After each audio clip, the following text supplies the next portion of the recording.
नमस्कार दोस्तों, हम आज जो है आपके लिए एक नई सीरीज़ लेकर आए हैं जो आने वाले एग्ज़ाम के लिए बहुत इंपॉर्टेंट है, जिसमें ये विशेष तौर पे यूपी पुलिस और दिल्ली पुलिस इनके लिए बहुत इंपॉर्टेंट है। साथ में एलटी ग्रेड के लिए बहुत इंपॉर्टेंट है। क्या सीरीज़ है, सीरीज़ भी बता देता हूँ आपको। 50 क्वेश्चन, सिर्फ मात्र कितने 50 क्वेश्चन। कितने क्वेश्चन? 50 क्वेश्चन।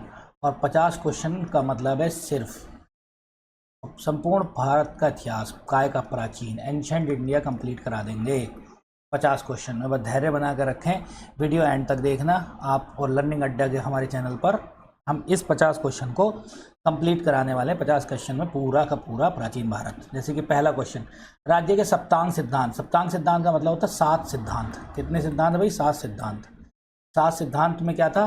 राजा से लेकर सारे वर्णन थे। राजा था, दुर्ग था, गुप्तचर था, सेनापति था, सब कुछ था। ये किसने दिया? कौटिल्य के अर्थशास्त्र ने दिया। कौटिल्य कौन था? कौटिल्य कहाँ के रहने वाले थे? यहाँ के रहने वाले थे, पाटलिपुत्र के। पाटलिपुत्र के रहने वाले थे, पहली लाइन। दूसरी लाइन, हम जो सेकंड लाइन बात करें तो कहाँ पर? तक्षशिला। तक्षशिला, तक्षशिला के क्या थे? वाइस चांसलर थे, वीसी। ठीक है, ठीक। कौटिल्य का अर्थशास्त्र में और कई सारी बातें हम उसको देख लेते हैं। फॉर एग्जाम्पल कौटिल्य का अर्थशास्त्र, कई सारी बातें हम फिर से, वो वाली बात तो मैंने बताई थी। अब यहाँ शुरू करते हैं। इसके अंदर, कौटिल्य के अंदर 15 अधिकरण। 15 अधिकरण का मतलब 15 चैप्टर और 180 प्रकरण, मतलब सब चैप्टर हैं। ये याद रखेंगे, पहली लाइन। ठीक। किसकी पुस्तक है? राजनीति शास्त्र की पुस्तक है। तीसरी चीज, थर्ड, राजनीति शास्त्र के साथ साथ इसमें राजा की चर्चा नहीं है। राजा की चर्चा नहीं। किसकी चर्चा है? प्रशासनिक व्यवस्था कैसी होनी चाहिए, प्रशासन की चर्चा।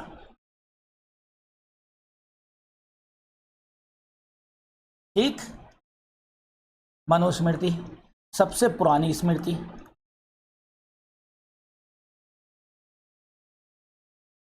स्मृति,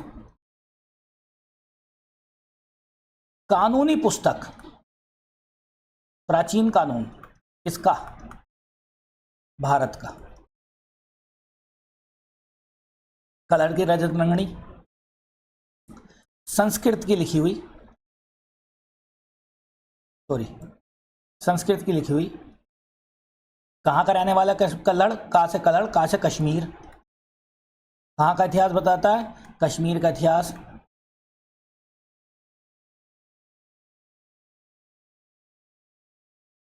क्वेश्चन आता है रजत रंगणी, रजत रंगड़ी, रजत रंगड़ी। कितनी तरंग है इसमें? 8 तरंग है भाई।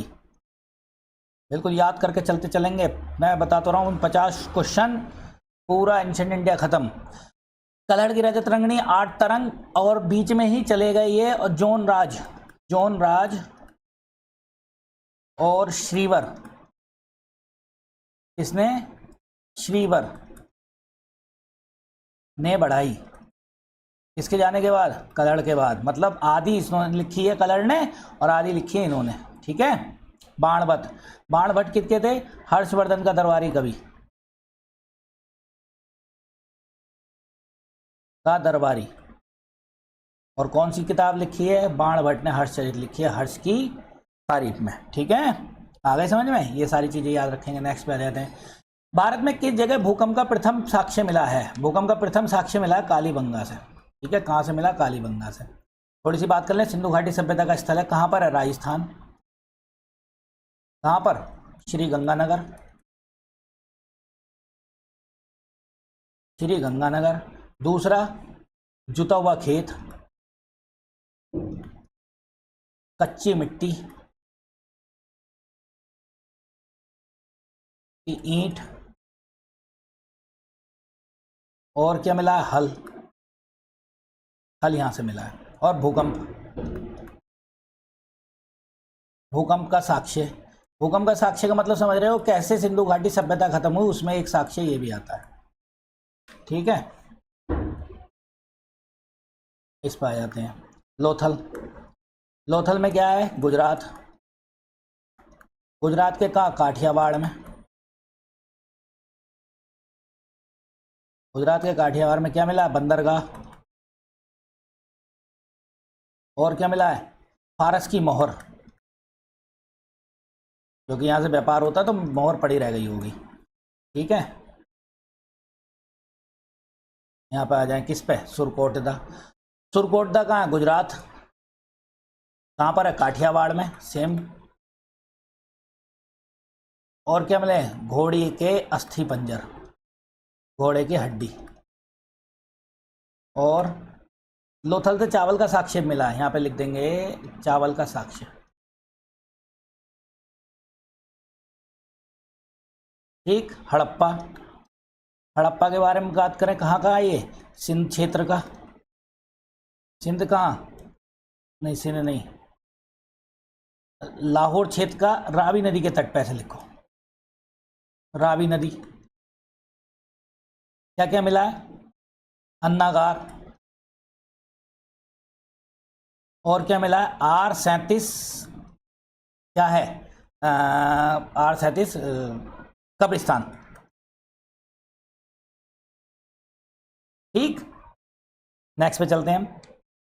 अशोक के किन शिलालेखों में जिसका जिक्र नहीं है? तो चोल का है, चेर का है, यहाँ पे पांडे होना चाहिए था भाई। क्या होना चाहिए था? पांडे होना चाहिए था।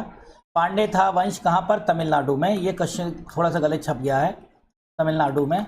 और उत्तर ये अगर पांडे आएगा, आएगा ही पांडे। और इसका उत्तर ये है क्योंकि इतिहास में इसका कोई नाम नहीं है। ठीक है, इतिहास में इसका कोई भी नाम नहीं है। ठीक, बात समझ गए? चोल के बारे में बात कर लें, चोल के बारे में थोड़ी सी बात कर लें। चोल कहाँ थे? तमिलनाडु में। चोल कहाँ थे? तमिलनाडु में। ठीक, राजधानी क्या? पुहार, उरेयूर, कावेरी पत्तनम। मतलब इतनी राजधानी चेंज की थी। सिंबल क्या है इनका? बाघ। सिंबल क्या है इनका? बाघ। ठीक, सिंबल क्या है? बाघ। ठीक, संस्थापक विजाले। पहला राजा कौन हो गया? विजाले।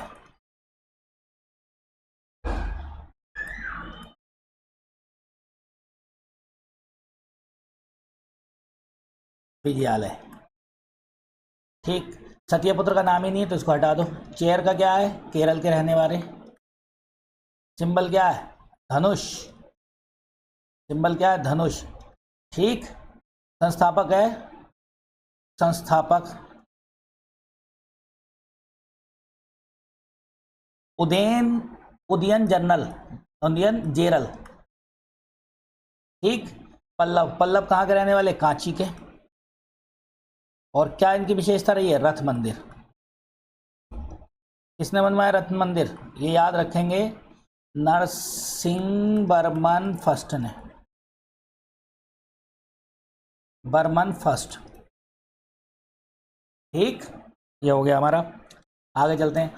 भारत के सबसे बड़े कानूनज्ञ कौन थे? कौन थे? मनु थे। मैं आप लोगों को कौटिल्य के बारे में बता चुका हूँ। याज्ञवल्क्य और ऋषभदेव के बारे में रह गया है। तो कौटिल्य हम बता चुके हैं तो द्वारा नहीं बता रहे। मनुस्मृति हम बता चुके हैं तो द्वारा नहीं बता रहे। याज्ञवल्क्य के बारे में बात करते हैं। याज्ञवल्क्य क्या थे? ऋषि थे। कहाँ के? उत्तर वैदिक काल के। ठीक, इनका एक संवाद हुआ है एक महिला से, गार्गी से। गार्गी विदुषी महिला थी। विदुषी मतलब इंटेलिजेंट। गार्गी याज्ञवल्क्य संवाद किस किस के बीच में हुआ? कहाँ मिलता है इसके जिक्र? बृहद आरण्यक उपनिषद में। ठीक है, इन एक स्मृति है इनकी, याज्ञवल्क्य स्मृति, वल्क्य स्मृति। और याज्ञवल्क्य स्मृति के बारे में बात करेंगे, किससे संबंधित है? उत्तराधिकार का नियम, किसको संपत्ति में हिस्सा मिलना चाहिए, पुत्र को या पुत्री को। इस पे दो लोगों ने टीका लिखी है, टीका जरूर लिख लेंगे। याज्ञवल्क्य स्मृति पे टीका जरूर याद कर लेंगे, ये याद रख लेना क्या लिखी है। एक तो लिखे विज्ञानेश्वर ने, ठीक, और दूसरी लिखी है मिताक्षरा ने। टीका क्या होती है? टीका होती है द्वारा से एक्सप्लेन करना इसको। ठीक है, ऋषभ देव के बारे में बात करें, पहले तीर्थंकर, अयोध्या में जन्म, सिंबल है इनका बैल या वृषभ। और ऋग्वेद में चर्चा। इससे बाहर क्वेश्चन नहीं आएगा, जाओ, गारंटी है आदिनाथ से। आदिनाथ भी नाम है इनका, ये लिख लेना आदिनाथ, ऋषभदेव आदिनाथ। ऋग्वेद में चर्चा, ठीक है। आगे चलते हैं हम।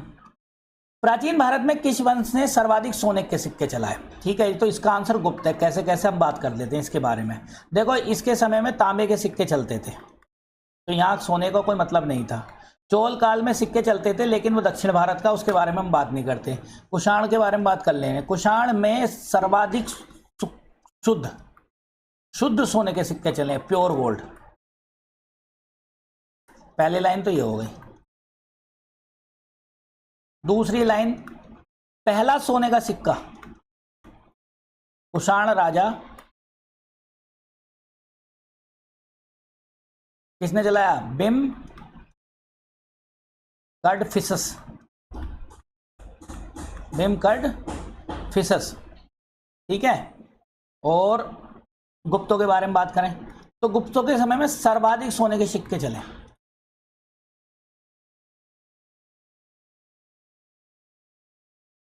लेकिन सर्वाधिक मिलावट भी इसके समय में। कारण, हूणों का आक्रमण। किसके समय में हुआ आक्रमण? स्कंदगुप्त के समय में। सारा पैसा इनका यहाँ लग गया, तो सबसे ज्यादा भारी हो गए थे सिक्के। जब कभी मिलावट होगी तो क्या हो जाएंगे? भारी हो जाएंगे, ठीक है। आगे चलते हैं हम अगले पे। अगला क्वेश्चन, सभी भारतीय स्वतंत्र है, कोई दास नहीं है, ये कौन बोलता है? मैगस्थनीज बोलता है। मैगस्थनीज ने इंडिका लिखी है। चलो आगे आगे हम बात कर लेते हैं। मैगस्थनीज कौन था? सेल्यूकस निकेटर का राजदूत। किसके दरबार में आया? चंद्रगुप्त मौर्य के।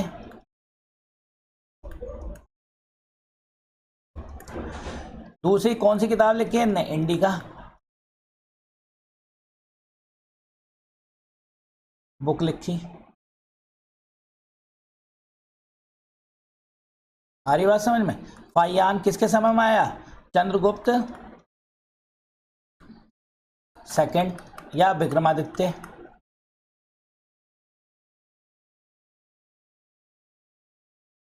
किताब कौन सी लिखी? किताब लिखी है इसने क्यों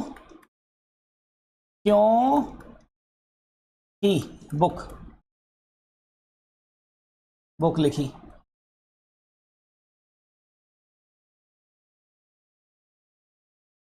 आरी बात सुन। वेनसांग, हा से हर्षवर्धन, वहां से हर्षवर्धन। हर्षवर्धन के दरबार में आया। किताब है इसकी CU की। किताब क्या है इसकी? CU की, ठीक है। कहाँ आया था ये? नालंदा यूनिवर्सिटी में पढ़ने। चलो एक लाइन और लिखो, नालंदा विश्वविद्यालय में पढ़ना आया। यात्रियों का राजकुमार भी कहते हैं इसको, ठीक है। निष्क क्या था? निष्क था इस समय मुद्रा, वो भी कौन सी?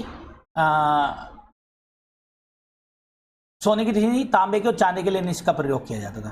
2600 से 1900 ईस्वी तक भारतीय उपमहाद्वीप में कौन सी सभ्यता रही है?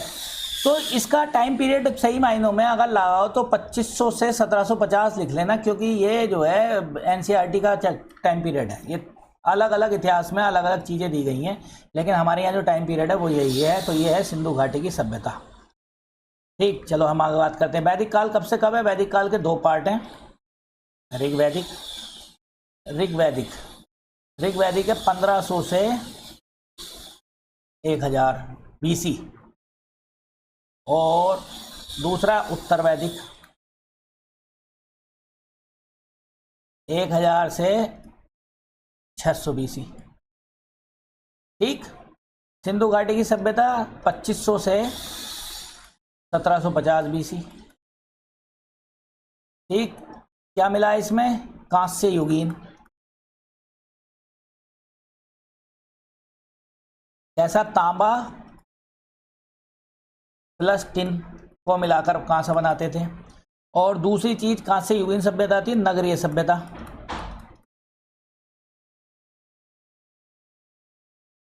कुषाण क्या है? कुषाण का संस्थापक याद कर लेना, एक कुजूल कडफिसेस। और मैंने इसके बाद का जो राजा आया उसने क्या चलाया, सोने का सिक्का चलाया सबसे पहले। महाजनपद काल में 16 महाजनपद थे, उत्तर वैदिक काल के बाद आए।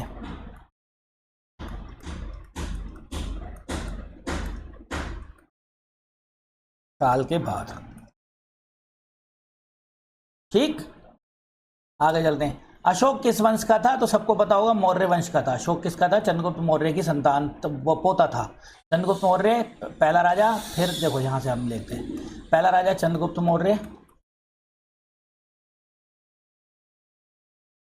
पहला चंद्रगुप्त मौर्य, दूसरा हो गया बिंदुसार, और तीसरा अशोक, ठीक। अंतिम, अंतिम कौन था ये भी याद रख लो, अंतिम मौर्य शासक बृहद्रथ, जिसको पुष्यमित्र शुंग ने मारा था।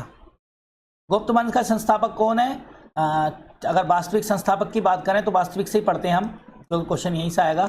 वास्तविक, वास्तविक संस्थापक चंद्रगुप्त प्रथम, ठीक। शुंग वंश का कौन हो गया, पुष्यमित्र शुंग। मैंने अभी बताया किसको मार का है, किसको मारा, बृहद्रथ को मारा, को मारा। सातवाहन का कौन हो गया, सिमुख। और कौन से सिक्के चलाते थे, शीशे के सिक्के चलाते थे। देखो कितना बढ़िया हो गया, शीशा मतलब लेड, पीबी, धातु के। तो कितना बढ़िया होगा, सात से सिमुख, सात से सातवाहन, सात से शीशा, ठीक है। हर्षवर्धन के पिता का नाम क्या था, ठीक। तो हर्षवर्धन के पिता का नाम है राज्यवर्धन, ठीक है। हर्षवर्धन के पिता का नाम क्या है, राज्यवर्धन। देखो इन दोनों के बारे में बात कर लेते हैं। ये पुष्यभूति वंश कहा जाता है, हर्षवर्धन वाला क्या कहा जाता है, पुष्यभूति वंश। और संस्थापक भी पुष्यभूति बताते हैं, संस्थापक थे, ठीक। फिर उसके बाद प्रभाकर वर्धन हो गए,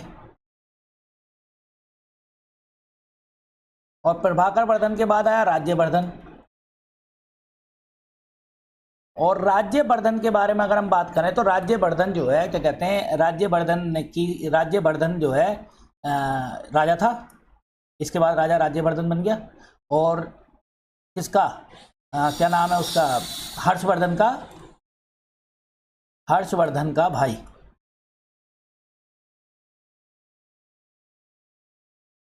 इसकी बहन थी राज्यश्री।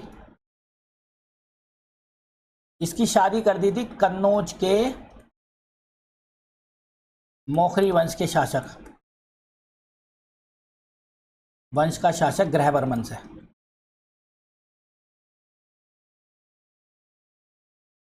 शादी की थोड़ी सी स्टोरी सुन लो इसकी, बहुत इंपॉर्टेंट है, ठीक। कनिष्ठ शादी। फिर उसके बाद राज्यवर्धन ने क्या करा, राज्यवर्धन ने इसको मार दिया। किसको मार दिया, राज्यवर्धन को मार दिया किसने, बंगाल के राजा, कौन से राजा, गौरवंशी। इसने बुद्ध का वृक्ष भी काट दिया था, गौरवंशी शशांक ने मारा।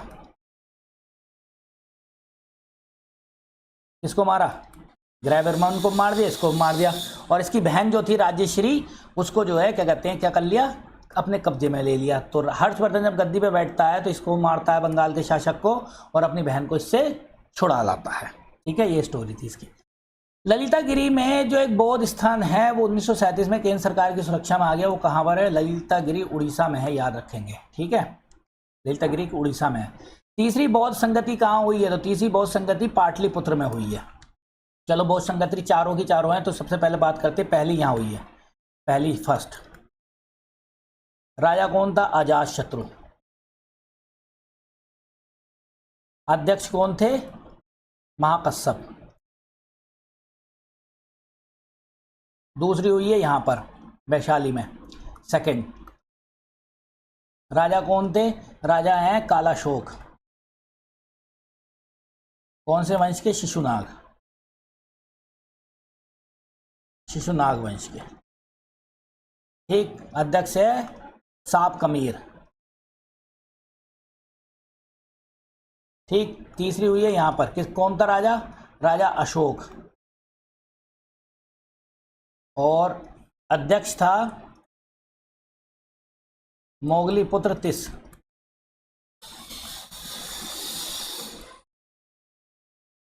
ठीक है। और चौथी हुई है किसके समय में? राजा था कनिष्क, कनिष्क राजा। और यहाँ अध्यक्ष थे वसुमित्र, और उपाध्यक्ष थे अश्वघोष। सुन लेना, लिख यहाँ पर नहीं दिखाई देगा। और अश्वघोष ने किताब लिखी है, उसकी याद रख लेना, बहुत इंपॉर्टेंट है अश्वघोष की किताब, जिसका नाम है बुद्ध चरित्र। कौन सी किताब है? बुद्ध चरित्र। ठीक। सिंधु घाटी सभ्यता में कौन सी उत्तम जल निकासी प्रणाली की व्यवस्था थी? तो धोलावीरा। धोलावीरा में उत्तम जल निकासी थी। ठीक है। क्या क्या मिला धोलावीरा में? एक तो स्टेडियम मिला है, नेवले की मूर्ति मिली है। ठीक। कितने भागों में विभाजित है? 3 भागों में। एकमात्र स्थल था कितने भागों में? 3 भागों में विभाजित। सुरकोटदा कहाँ पर है? गुजरात में। क्या मिला है? घोड़े की हड्डी। अभी बताइए थोड़ी देर पहले, घोड़े की हड्डी। दायमाबाद कहाँ है? महाराष्ट्र में। और क्या मिला है? तांबे का रथ। नहीं है, रथ है। बनावली कहाँ है? हरियाणा। और मिट्टी के हल का नमूना,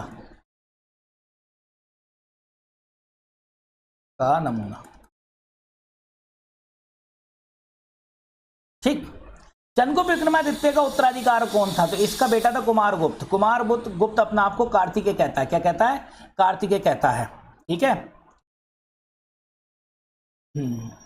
कार्तिकेय कहता है। ठीक है, इसमें चलते हैं हम। तो कौन था? ये कुमारगुप्त था। और कार्तिकेय मतलब शिव का बेटा कहता है अपने आप को। बुद्धगुप्त के बारे में याद रखें, ऐरण अभिलेख है, मोस्ट इंपॉर्टेंट है। ये 510 एडी का है। ठीक, 510 एडी का है। और एक सेकेंड, हाँ 510 एडी का है। कौन सा? ऐरण अभिलेख। सती प्रथा का, याद रखेंगे, सती प्रथा का पहला अभिलेख। यहां से ज्यादा पता चलती है सती प्रथा। ठीक। रामगुप्त की स्थिति संदिग्ध है। क्या कहते हैं, चंद्रगुप्त के बीच में पाया जाता है, तो मत पढ़ो इसको, तुम्हारे काम का नहीं है। विष्णुगुप्त है गुप्त का अंतिम राजा, गुप्त वंश का अंतिम राजा।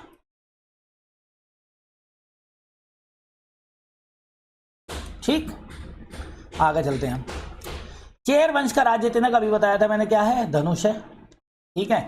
चलो, चीता की जगह बाघ होना चाहिए। बाघ किसका है? चोल का। धनुष किसका है? चेर का। और मछली किसका? पांडे का।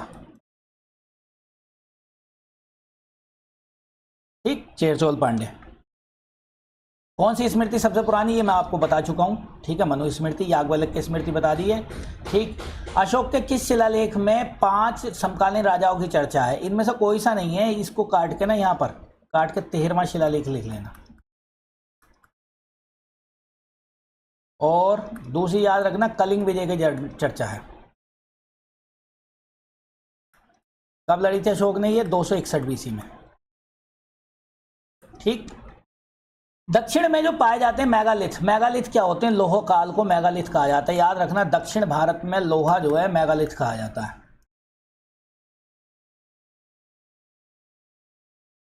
दक्षिण भारत में लोहा मेगालिथ। ठीक। अच्छा, पूरा पाषाण काल के बारे में बात कर लें हम। पूरा पाषाण काल के 3 भाग हैं, उसके बारे में बात नहीं करते हैं। तो यहाँ पर आदमी कैसा था? क्या कहेंगे, शिकारी था। क्या था? शिकारी था। कहाँ रहता था? गुफाओं में रहता था। कहाँ रहता था? गुफाओं में। कौन सी गुफाएं? भीमबेटका की, यहाँ से साक्ष्य मिले हैं। ठीक है। मध्य पाषाण काल में क्या होगा? पशुपालक हो गया। कहाँ से साक्ष्य मिले हैं? आदमगढ़। कहाँ पर है? मध्य प्रदेश। बागोर राजस्थान। 2 पशुपालन के साक्ष्य मिले हैं भाई। ठीक। नवपाषाण काल में स्थायी जीवन। और कहाँ से बस्ती मिली है? इनाम गांव से। इनाम गांव कहाँ है? महाराष्ट्र में। जरूर देख लेना भाई। 1000 BC में लोहा मिला। कहाँ पर? एटा में। एटा कहाँ? अतरंजी खेड़ा में। समझ गए? ठीक। आगे चलते हैं। 19वां क्वेश्चन। कौन सा ध्रुपद गायन शैली का? देखो ध्रुपद हो, कोई भी हो, कोई भी गायन शैली किस में पहुंचेगी? सामवेद में पहुंचेगी। सामवेद का उपनिषद एक छांदोग्य उपनिषद। ठीक है। अच्छा यहाँ देखो, यहाँ है ऋग्वेद में हम बात करें तो ऋग्वेद सबसे पुराना वेद। ठीक। इसके गाने वाले को यहाँ पे मैं लिख देता हूँ पूरा ही। ऋग्वेद के उच्चारणकर्ता को क्या कहा जाता था भाई? होता कहा जाता था। क्या कहा जाता? होता कहा जाता था। ठीक। इसके 2 उपनिषद, 2 आरण्यक, 2 सब कुछ मिले हैं। उनका नाम है ऐतरेय और कौशिकी। सारी चीजें, चाहे कोई पूछे कि उपनिषद क्या मिले हैं तो ऐतरेय कौशिकी, ब्राह्मण क्या मिले? ऐतरेय कौशिकी। ठीक है। अब आ जाए अथर्ववेद। अथर्ववेद के बारे में अगर हम बात करें तो अथर्ववेद सबसे बाद का वेद है। अथर्ववेद सबसे चौथा वेद है। अथर्ववेद कैसा है? चौथा वेद है, आखिरी वेद। क्या है इसके अंदर? जादू टोना टन मंटन। जादू टोना, बंगाल जादू है, काला बंगाल जादू। और क्या है इसके अंदर? अथर्ववेद की, अथर्ववेद सबसे आखिरी वेद है, जादू टोना है। और 2 बाटें, शौनक व पिपलाद, 2 भाग हैं इसके। सामवेद का अर्थ है गायन। 7 सुर इसमें मिले हैं। ठीक। यजुर्वेद किससे संबंधित है? यज्ञ से संबंधित है। ठीक। बाकी जो आएंगे वो बात कर लेंगे। निम्नलिखित में कौन सा वेदों का अंतिम उद्देश्य को प्रकट करता है? आरण्यक क्या होती है? वन पुस्तक है, जंगल में लिखी गई है। रहस्य की बात करती है ये। किसकी बात करती है? रहस्य की। उपनिषद क्या? वेदों के अंत में, वेदों के अंत में लिखे गए हैं। ठीक है। वेदांत भी वेदों के अंत को कहा जाता है। वेदांत मतलब ये है। कौन सा अंतिम उद्देश्य? तो वेदांत उद्देश्य है, मतलब अंतिम उद्देश्य ये है कि वेदों के बारे में जानना। और वेदांत क्या है? वेदों के अंग। वेदों के अंग जैसे आरण्यक हो गया, उपनिषद हो गया। ठीक है, ये वेदों के अंग हो गए। ये मैं आप लोगों को बता ही दिया अभी। ठीक। निम्नलिखित में पाटलिपुत्र से मगध की नई राजधानी कौन ले गया था? उदयन ले गया था साहब। याद रखेंगे, नई राजधानी किसने बनाई? उदयन ने बनाई। चलो बिंबिसार के बारे में बात कर ले तो सबसे हर्यक वंश का पहला राजा, मतलब पहला ही राजा ये हो गया पूरे भारत का। हर्यक वंश का पहला राजा। किसने मारा? इसके बेटे अजातशत्रु ने मारा।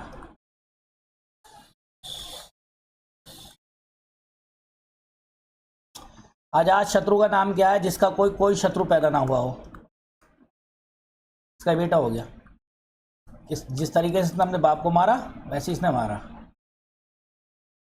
ठीक है। जैसे इसने अपने बाप को मारा है तो उदयन ने इसको मार दिया। ठीक। आगे उदयन पाटलिपुत्र ले गए अपनी राजधानी, गंगा और सोन नदी के संगम पर। पाटलिपुत्र गंगा व सोन नदी के संगम पर। ठीक। शिशुनाग वंश का मैंने आप लोगों को बताया था। शिशुनाग वंश का जो पहला राजा शिशुनाग ही है। और इसका एक राजा कालाशोक, जिसके समय में दूसरी बौद्ध संगति हुई, दूसरी बुद्ध समिट। ठीक। कोशिश कर रहे हैं तेज करने की, जिससे आपका कम समय में पूरे क्वेश्चन हो जाए।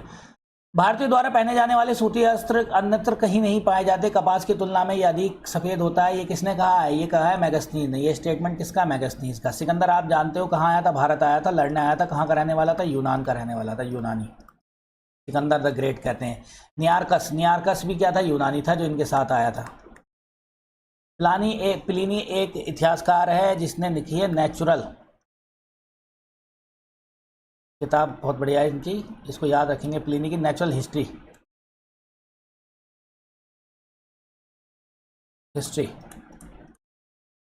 ठीक, ये मैंने बता दिया आप लोगों को बातें।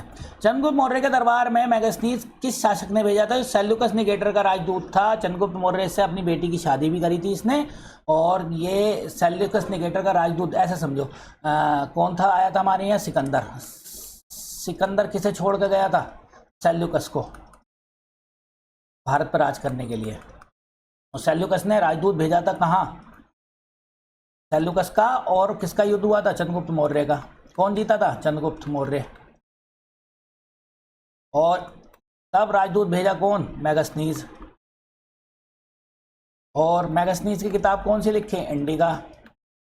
और ये सेल्यूकस की बेटी से शादी किसने करी है? चंद्रगुप्त ने की है बेटी से शादी। ठीक, और इस संधि के साथ 10,000 हाथी भी दिए थे। तो 10,000 हाथी हो गए, एक राजदूत दे दिया, एक बेटी दे दी, और क्या जान लेते इसकी? सेल्यूकस ने इतनी चीजें दे दी थी। महावंश और दीपवंश के अनुसार अशोक को निम्नलिखित में किसने बौद्ध धर्म को से परिवर्तित कराया? पहला अशोक शैब था, ठीक है, शैब था। अशोक का जो चर्चा मिलती है वो शैब मिलती है, लेकिन बाद में ये बौद्ध धर्म में आ गया। इसका नाम है निग्रोथ ने कराया था। ठीक है, इसको याद रखेंगे हम। निम्नलिखित में मौर्य प्रशासन में युद्ध का प्रमुख कौन होता था? तो हस्त्याध्यक्ष है। कुल मिलाकर हस्त्याध्यक्ष है। और मैंने आप लोगों को बताया था कि अगर हम बात करें मौर्य प्रशासन के बारे में, तो मौर्य प्रशासन में 18 तीर्थ मतलब होते हैं उच्च अधिकारी, और 26 अध्यक्ष थे। कितने? 26 अध्यक्ष, विभाग अध्यक्ष विभाग के। तो उनमें सबसे पहला हस्त्याध्यक्ष था। हाथी किसे पता चल रहा है? अश्वाध्यक्ष घोड़ों का है। किसका? घोड़ों का। पदाध्यक्ष जैसी कोई चीज नहीं थी, रथाध्यक्ष कोई जैसी चीज नहीं थी। इसमें सीताध्यक्ष लिख लेना। सीताध्यक्ष में क्या है? सीता का मतलब होता है भूमि, राज के भूमि का संरक्षक। घोड़ों की घुड़साल का। भाई घोड़े बहुत जरूरी थे, ये मैंने आप लोगों को बता दिया। पुष्यमित्र शुंग ने शासक ने कितनी बार अश्वमेध यज्ञ कराया? 2 बार अश्वमेध यज्ञ कराया। ठीक है। शुंग के कौन थे? पतंजलि क्या थे? इनके एक तरीके से इनके दरबार में रहते थे, और जिन्होंने किताब लिखी है महाभाष्य। और काय की किताब है ये? हिंदी व्याकरण की।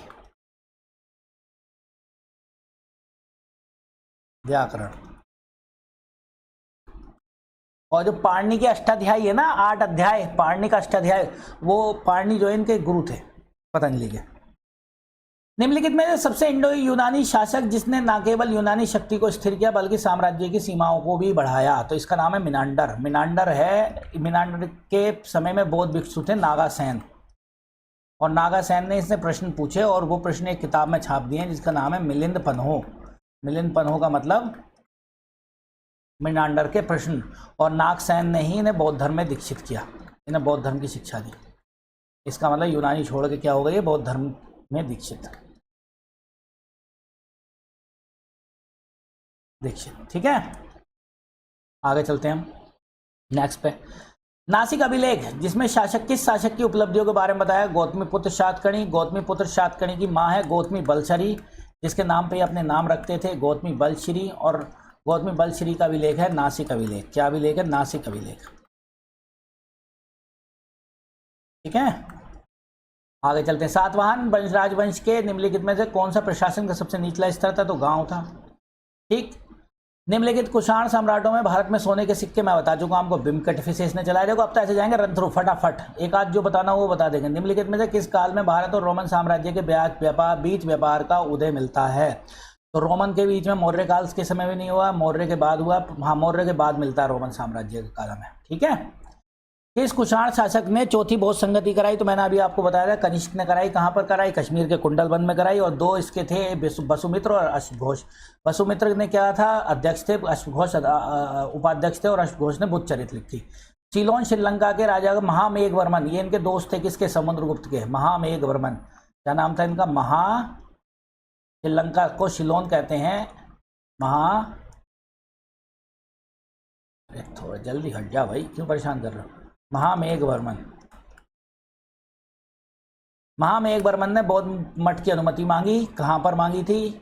भारत में। और समुद्रगुप्त ने ये दे दी थी। समुद्रगुप्त को भारत का नेपोलियन कहते हैं। समुद्रगुप्त क्या कहते हैं? भारत का नेपोलियन। एक भी लड़ाई नहीं हारा। ठीक, नेपोलियन कहा जाता। कुमारगुप्त कौन थे? कार्तिकेय। कार्तिकेय मतलब शिव का पुत्र बताते थे अपने। ठीक है। स्कंदगुप्त के समय में हूणों का आक्रमण हुआ।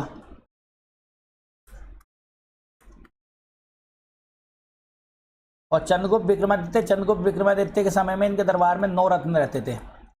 2 राजधानी थी, पाटलिपुत्र प्रशासनिक और उज्जैन सांस्कृतिक। और उज्जैन में ही कौन रहते थे? 9 रत्न रहते थे। ठीक है। कालिदास, भास्कराचार्य सब इनके ही हैं। ठीक है। इनमें से किसने नालंदा विश्वविद्यालय की स्थापना की है? तो नालंदा विश्वविद्यालय की स्थापना बताओ भाई। कुमारगुप्त ने की है। किसने की है? कुमारगुप्त ने। नालंदा विश्वविद्यालय की स्थापना कुमारगुप्त ने की है, जिसमें कौन पढ़ने आया था? ह्वेनसांग पढ़ने आया था। निम्नलिखित में कौन सा कुमारगुप्त के समय में शासनकाल में, बहुत इंपॉर्टेंट है ये क्वेश्चन, याद कर लेना, ये जरूर आएगा। बिलसड अभिलेख, बिलसाद नहीं है, बिलसड है। सबसे ज्यादा अभिलेख इसी के समय के हैं, ये भी याद रखना। कुमारगुप्त के समय में सबसे करमदंडा, इसका नाम करमदंडा भाई, इसका नाम मंदसौर है। ठीक है। आगे चलते हैं। निम्नलिखित में से किस साम्राज्य ने विदेशियों को उपजाति सौंपी? तो देखो, याद रखना, भारत में जाति व्यवस्था नहीं आई थी, वर्ण व्यवस्था चल रही थी। और वर्ण व्यवस्था जाति व्यवस्था में कन्वर्ट होती है किसके बाद? गुप्त काल के बाद। तो ये उत्तर आएगा गुप्त काल। आंसर इसका होगा गुप्त काल। छपा छपाया क्वेश्चन। निम्नलिखित में से कौन सा व्यापारियों द्वारा शहर में बंदरगाह में लाए गए शाही माल के हिस्से को संदर्भित कहता है? शुल्क। शुल्क कहते थे इसको, शुल्क लगता था। भागदूत क्या होता था? टैक्स होता था जो लिया जाता था। भागदूत क्या था? टैक्स। भोग क्या होता था? भोग भी एक तरीके का टैक्स था। निम्नलिखित में कदम वंश का संस्थापक कौन था? तो मयूर शर्मन। इंपॉर्टेंट है ये, कौन है? मयूर शर्मन। ठीक। हाँ। निम्नलिखित में किसने 4वीं शताब्दी ईस्वी में दक्षिणी कर्नाटक में शासन किया और पल्लवों के समकालीन थे? ठीक, पल्लवों के समकालीन कदम वंश है। कर्नाटक का गंग वंश भी है, कर्नाटक का है ये। अच्छा, किसकी बात कर रहा है? 4वीं शताब्दी की बात कर रहा है ना। तो ये बाद में आए हैं, और नीचे वाले ये कलार थोड़ा सा छोटा तो बंदा है, ये यहाँ का नहीं है, उड़ीसा का है। और ये चेर जो है बाद में आए। ठीक। निम्नलिखित में योग सूत्र के कौन है? पतंजलि। पतंजलि कौन है? योग सूत्र के। ठीक। भास्कराचार्य कौन है? गणितज्ञ। और चलो इसको बताते, ऋषि कश्यप कौन है? ऋग्वेद के ऋषि, ऋग्वैदिक ऋषि। वृंदा का नहीं पता मुझे, आता ही पता ही नहीं है। योग वर्तिका योग सार संग्रह बहुत इंपॉर्टेंट है, ये विज्ञान भिक्षु ने लिखी है, ये इंपॉर्टेंट है भाई, इसको याद कर लेना भाई। ठीक। निम्नलिखित में से किस स्थान को भारतीय मंदिर और वास्तुकला का उद्गम स्थान माना जाता? तो बादामी। बादामी के चालुक्य थे। बादामी के कौन थे? चालुक्य। याद रखेंगे, चालुक्य जो है क्या कहते हैं हमेशा, नहीं ये चालुक्यों के बारे में बात कर रहे थे हम। इसको हटाए, जल्दी हटाओ। ठीक है। हाँ, बादामी के चालुक्य तो थे, लेकिन मंदिरों का पूछ रहा है ना, मैं दूसरी बात समझ गया। भारतीय मंदिर की वास्तुकला का पूछ रहा है, तो एहोल है। और एहोल का एक अभिलेख मिला है, एहोल अभिलेख। ये किसका है? पुलकेशिन सेकंड का। इसमें क्या कहता है कि मैंने नर्मदा नदी के तट पर हर्षवर्धन को हराया है। निम्नलिखित में कौन सा राजा पहले जैन था, बाद में अप्पर है या अपार नहीं है? अप्पर कौन है? अप्पर शैव को मानने वाले, नयनार। देखो भाई, नयनार शैव वाले होते थे, और अलवार विष्णु को मानने वाले दक्षिण भारत वालों को कहा जाता था विष्णु, ठीक, विष्णु को मानने वाले। तो ये महेंद्र वर्मन को इसने ट्रेनिंग दी थी, ठीक। पल्लव वंश का संस्थापक सिंह विष्णु है। नरसिंह वर्मन सेकंड के समय में 2 मंदिर बने, एक तो कांची का कैलाश मंदिर, ये याद कर लेना भाई, आता है, कांची का कैलाश मंदिर, और महाबलीपुरम का शोर मंदिर, का शोर मंदिर, ठीक। सिंह विष्णु, नरसिंह वर्मन, ये मैंने आप लोगों को वहीं लिखवा दिया। निम्नलिखित में किस राजा ने अपने मित्र मान वर्मा की सहायता देने के लिए 2 नौसैनिक अभियान भेजे थे, ठीक है। तो यह है नरसिंह वर्मन प्रथम, ठीक। किस चालुक्य राजा ने सोमेश्वर को हराया? तो राजेंद्र सेकंड ने हराया। किसने हराया? राजेंद्र सेकंड ने। आदि राजेंद्र को क्रुद्धवीर ने मारा, क्रुद्धवीर ने मारा, ठीक है। कुलोत्तुंग का एक मंदिर है, नाम ध्यान नहीं आ रहा मुझे, बता देना आप क्या कुलोत्तुंग का कौन सा मंदिर है। हाँ, इसने सती प्रथा को रोकने की भी कोशिश की थी कुलोत्तुंग ने। तीसरा संगम कहाँ हुआ? मदुरै हुआ। तो देखो फर्स्ट, सेकंड और थर्ड, 3 ही संगम हुए अब तक। इसमें क्या करा गया है? विद्वानों के संगम थे। पहला हुआ मदुरै। ऋषि कौन थे इसके? अध्यक्ष कौन थे? अगस्त्य ऋषि, अगस्त्य ऋषि। सेकंड हुआ कपाटपुरम, और ऋषि कौन से हो गए? नक्कीरर। और थर्ड है मदुरै, मदुरै। और ऋषि कौन हो गए? फिर अगस्त आ गए। नहीं नहीं नहीं, ये थोड़ा सा इधर को, पहले वाले में दोनों ऋषि अगस्ती हैं, और तीसरे वाले में कौन पहुंच जाते हैं? नक्कीरर, अगस्त्य ऋषि। और तीसरे वाले में पहुंच जाते हैं कौन?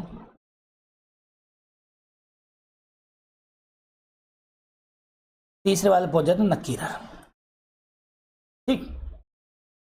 जैन धर्म के प्रथम तीर्थंकर के रूप में किसे जाना जाता है? तो ऋषभदेव आदिनाथ,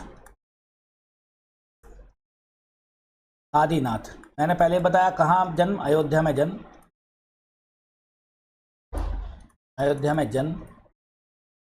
दूसरी चीज मैंने क्या बताई दोस्तों? दूसरी चीज ये बताई थी ऋग्वेद में चर्चा, और तीसरी चीज क्या बताई थी? बैल चिन्ह। क्या चिन्ह है? बैल, ठीक। पार्श्वनाथ, पहले बात करना अजीतनाथ की। अजीतनाथ कौन से नंबर के हैं? सेकंड नंबर के हैं, और इनका चिन्ह है हाथी। महावीर स्वामी 24वें हैं, इनका चिन्ह है सिंह। और 5 महाव्रत दिए इन्होंने, मतलब इन्होंने दी है, 5वां जोड़ा है 4 में। ये कौन है? ये हैं 23वें पार्श्वनाथ। इनके नाम से झारखंड की सबसे ऊंची चोटी है पारसनाथ। और इन्होंने 4 महाव्रत दिए थे, और कौन कौन से थे वो बता देंगे हम। और ठीक है, बस इतना रहने दीजिए। 4 महाव्रत में देखेंगे, एक तो सबसे पहले झूठ नहीं बोलना, संपत्ति संचय ना करना, और एक आम्रशा है, एक अपरिग्रह है, चोरी ना करना, अस्तेय है, 4 दिया। और 5वां ब्रह्मचर्य इन्होंने जोड़ दिया। किसने जोड़ दिया?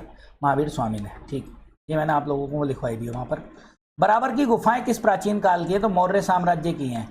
अशोक ने, देखो भले ही बौद्ध धर्म को मानता था, पहले तो पड़ती कहाँ है ये? बिहार में, गया में, बिहार। कहाँ पड़ती हैं बराबर गुफाएं? बा से बिहार, बा से बराबर। अशोक बौद्ध धर्म को मानता था, लेकिन किसको दिए? आजीविकों को दिए, ठीक। चेर राजवंश हो गया, चोल राजवंश हो गया। चेर, चोल और गुप्त साम्राज्य के बारे में कई अभी बता ही दिया आप लोगों को। प्रसिद्ध विक्रमशिला विश्वविद्यालय किसने बनाया? धर्मपाल ने बनाया। किसका था? पाल वंश का था, ठीक।